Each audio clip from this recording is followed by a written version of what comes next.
الحديث عن أبي عبد الرحمن عبد الله بن مسعود رضي الله تعالى عنه قال: حدثنا رسول الله صلى الله عليه وآله وسلم وهو الصادق المصدوق قال: إن أحدكم يجمع خلقه في بطن أمه 40 يوما نطفة ثم يكون علقة مثل ذلك ثم يكون مضغة مثل ذلك ثم يرسل إليه الملك فينفخ فيه الروح ويؤمر ب4 كلمات: بكتب رزقه وأجله وعمله وشقي أو سعيد.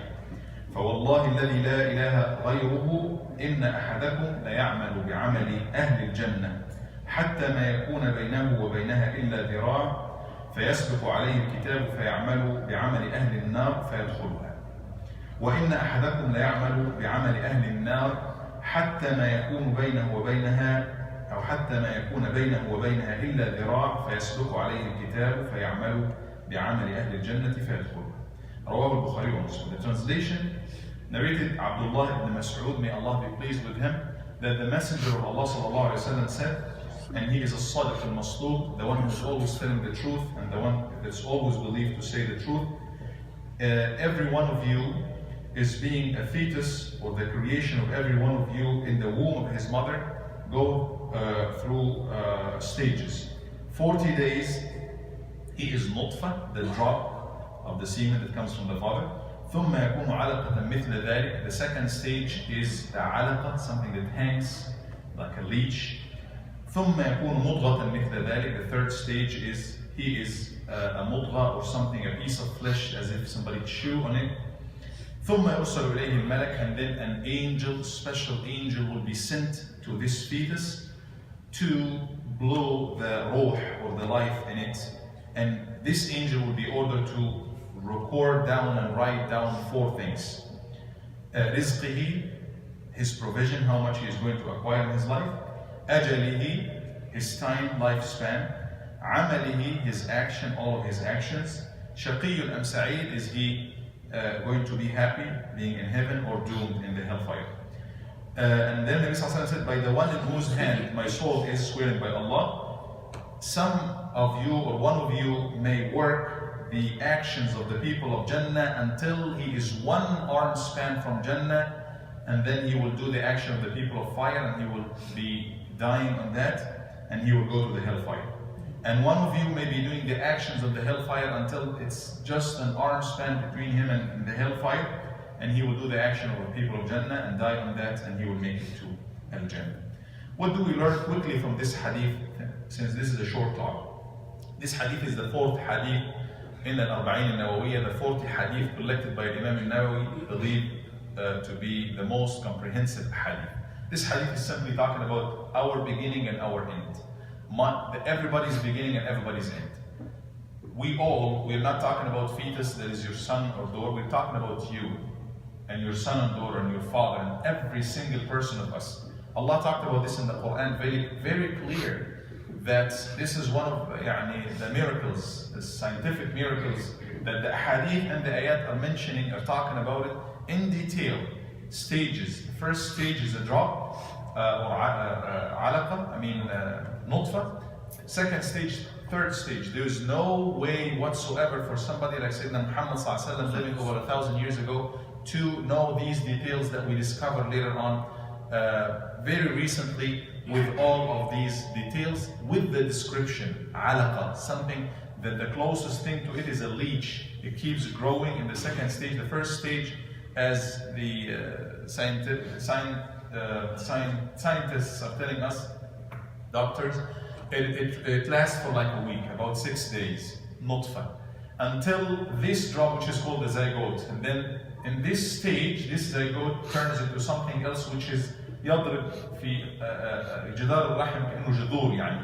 It gets into blood through the rahim, which is exactly like a leech. A leech was which is kind of an insect, if you like, or a worm that gets into the skin and sucks the blood. That's very close to it in how it works and how it looks, which is al-mudgha, al-nutfa,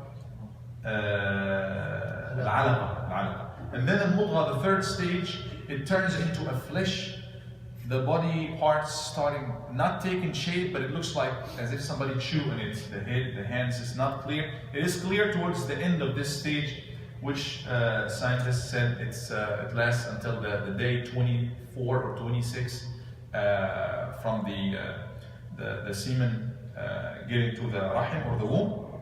And then after that, ثم أنشأناه خلقا آخر فتبارك الله أحسن. It turns into another creation. And scholars use for decades, majority of them, not decades, for centuries before all of these scientific facts, took this hadith literally and understood it as life is being given, according to the literal meaning of the hadith, being given to the fetus after 40, after 120 days, which turns to be wrong. And even the hadith, many other hadith is inside Muslim, يقول ثم the creation of one of you in the womb of his mother is there until he is 42 days, then the angel is being sent. فنفخ الروح, according to the newly scientific facts, and even some of the ahadith, happens shortly after the first 40 days, between 40 and 45 days.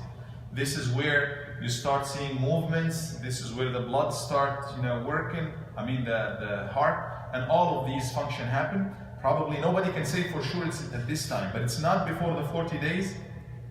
It is not before the first 40 days, but definitely it is not at 120 days, because at this time it is almost a full human being. It is not a alaqa, it's not a mudgha or anything. It is khalqan akhar for sure. What is the difference? One is, what do we learn from that? We learn that this is our beginning. This is all our beginning, and every life matters, because Allah subhanahu wa ta'ala sent a specific angel, malak makhsus, for you, responsible for al-arwah, all the anfus, souls, and he is ordered to record down.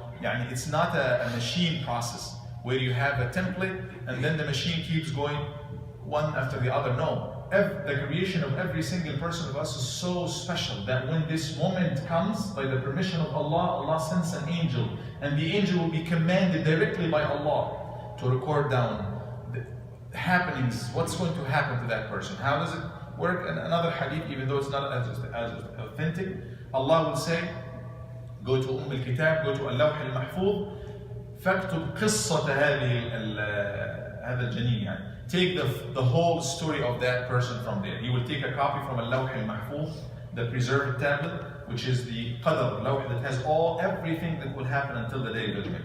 The other point is fiqhi,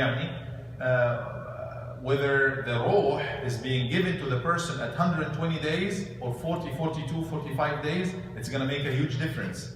Because if the person, miscarriage happened, after the ruh is being given to the person, he's going to be dealt with as a human being. يغسل, he has to be washed as a body, he has to be prayed for, because this is ruh, فيها الروح But before that, nobody prays in it. And many other rules in nifas. If it is after the ruh is being given to it, then the mother has to go through the afterbirth bleeding and nifas with all of its rules. She's not going to pray, she's not going to fast, she has to make up for the fast, not the prayer. But if it happens before the ruh is given to him, then it's not nifas, it's not going to be dealt with. If somebody attacked her or something and she has to abort because of that, then it's going to be dealt with differently, and some other rules as well. That's all going to be depending on whether it is 40 days or 120 days, but obviously all the clear scientific facts, and even the understanding of the hadith, other hadith, is that the ruh is given much earlier than 120 days, 40 to 45 days.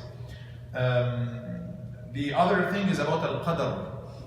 Hearing that from Nabi sallallahu alaihi wasallam, somebody said, فَكِمَ الْعَمَلُ يَا رَسُولَ اللَّهِ? Why do we work then? Everything is written down, recorded. Why do we work? And Nabi sallallahu alaihi wasallam answered in a very simple way. قَالَ اعْمَلُوا, you have to work. You go ahead and work. فَكُلُّ مُيَسَّرٌ لِمَا خُلِقَ لَهُ. Everybody is going to be facilitated. It's going to be made easy for everybody, whatever he is created for. Does Allah subhanahu wa ta'ala, astaghfirullah, hasha lillah, خَلَقَنَا عَبَثًا? He said no, he did not create us abathan, out of playing, out of just having fun or something. No, it's not. This is not the point. Allah knows, because He is God, He is creator. If He does not know the future, what's going to happen, wahasha, He's gonna disqualify to be a God. But we do not know. You do not know. You do not assume that Allah subhanahu wa ta'ala is dooming you, Allah doesn't doom anyway. وَهَدَيْنَاهُ النَّجْدَيْنِ. Allah guides everybody both ways. And you choose. And you choose whichever way that you want to go. Yes, Allah subhanahu wa ta'ala knows your choice ahead of time. Just like you know the choice of your son. وَلِلَّهِ الْمَثَلُ الْأَعْلَى. You know, your son, you take care of him since day one. When he's 5, 6, or 20, or 30, you know, if he is given two choices, you know which choice you will go for because you know him so close. You don't want Allah subhanahu wa ta'ala to know what you're going to choose or what's going to happen to you. But Allah subhanahu wa ta'ala, فَأَمَّا مَنْ أَعْطَى وَاتَّقَى وَصَدَّقَ بِالْحُسْنَى فَسَنُيَسِّرُهُ. You do good, you believe in the husna, you believe in good thing, Allah will make it easy for you. وَأَمَّا مَنْ بَخِلَ وَاسْتَغْنَى وَكَذَّبَ بِالْحُسْنَى. Those who prefer the other, Allah subhanahu wa ta'ala will also make it the same way. خلينا ناخد آخر نقطة بعدين أخبر بعيد. The last thing is, what about the person who works good all of his lifetime and then shortly before his death, يُخْتَمْ لَهُ بِالسُّوءِ, he will do something bad and he go to the hellfire. And the opposite. Another narration from the Hadith, reading from, actually not only a deen, reading in any science, anything that's not as simple and easy, reading into it from somebody who does not have everything, all the details, will lead to confusion sometimes. If you read only this Hadith, oh yeah, there's no point. But the other Hadith is, the other narration of the Hadith is, فِيمَا يَبْدُو لِلنَّاسِ. This word will make all the difference. He works good all of his lifetime in what appears to people. He is outside, what you see is good, but inside he is munafiq, he is hypocrite. He doesn't do it for the sake of Allah, he does it for something else. Because of that, يُخْتَمْ لَهُ بِالسُّوءِ. Allah subhanahu wa ta'ala, at the end of his life, he will do something bad that he will be seized on or taken on. The opposite, somebody could be doing in what appears to people bad things, but in his heart he is pure, he is mukhlis lillah, he is suffering because of his sin. And when what looks to people he's doing bad, end of his life he will do something good, يقبضه الله عليه خاتمة, and he will go to Jannah inshallah. We don't want to extend the hadith, but Brother Ubaid, if you have something quick, تفضل إن شاء الله. I just wanted to ask about فيما يبدو الناس أن طيب جزاك الله خير. بارك الله فيكم وصلى الله على سيدنا محمد وعلى آله وصحبه وسلم.